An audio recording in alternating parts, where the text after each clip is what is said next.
Hey football fans, I'm Aaron Brenner, he's Doug Green, and welcome to this week's video prep preview. We're going to highlight the Moline Rock Island Alleman showdown at Erickson Field on Friday night. We got a battle of teams that are undefeated to this point in the Big Six. Alleman is top ranked in Class 4A and 5-0 overall, whereas Moline is 3-2, but a good 3-2 with a couple of losses against tough teams in non-conference action. So the Maroons are starting to peak. Alleman's been doing it all year long. Doug, this is the matchup we've been waiting for the last few weeks, and we'll finally get a chance to see which team's the king of the conference. Yeah, a little contender-pretender maybe a little bit. My money's still on Alleman just because that they're Alleman. They were in the state title game last year, and they seem to be just as strong as every bit as strong as they were last year.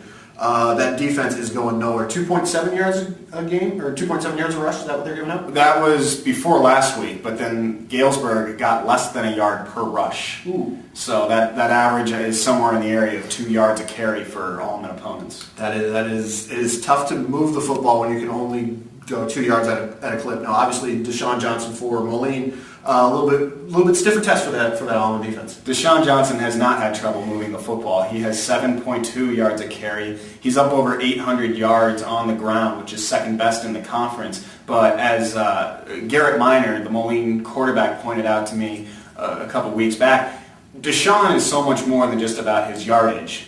It's his presence makes defenses focus on him, and it just opens up so much other options. They've got Jared Ruquette that can run the ball. They got Zach Fowler that can run the ball. Garrett obviously can take off. He went over 100 yards on the ground against Quincy in last Friday's win. And then Miner can throw the ball too. You got Tim Wages who can catch it, Alex Carson who can catch it. So this is not just the fighting Deshaun Johnsons by any stretch. Moline is the highest octane offense in the league, and not to mention the other thing about Moline is their defense is getting it done too. At least last week in the 31-17 victory over the visiting Quincy Blue Devils, that was the first time since week 1 that the Maroons kept an opponent below 35 points. So certainly a big step forward for Crick Santamore's defense, and they're going to need to hold down Alleman's offense, which is capable of scoring some points as well.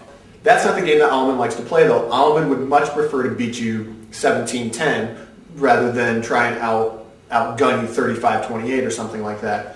Alleman, but they have that stable of running backs, which is probably as good, if not the best stable of running backs in top to bottom anyway. Mm-hmm. Obviously, Brandon Richardson at Rocky may be the best in the class, but top to bottom, those 4 guys in the Alleman backfield may be as good as they come in the Western Big Six.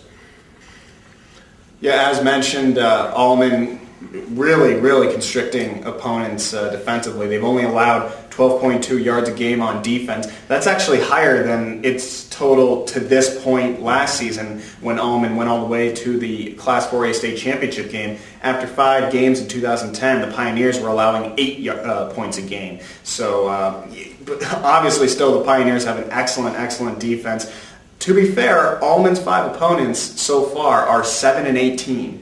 So they haven't really proven that they can beat a really good team yet. They certainly have not seen a running back of Deshaun Johnson's caliber yet with respect to the backs in Quincy. But this is an excellent test for Alleman. I think overall neither team needs this game. Both Alleman and Moline are probably set as far as making the playoffs as long as they continue to play well after week 6. But obviously the Western Big Six Conference ramifications are huge. The winner gets into the driver's seat to win the league, and certainly for playoff seeding, this could be huge as well because Alleman is undefeated. Moline has a very strong strength of schedule, and whoever gets this win is going to move that much higher to an advantageous seed when the pairings are released on October 22nd.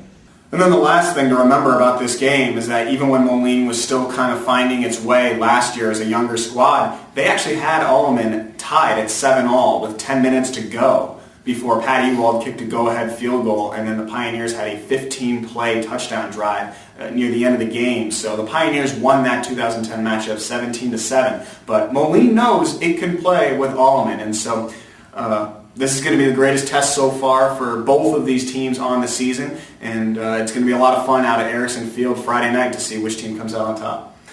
Check back with us Friday night for everything on QC Varsity. Follow us on Twitter, Aaron B. Varsity and D. Green Varsity. Check back Friday night for the ever-popular Late Hits.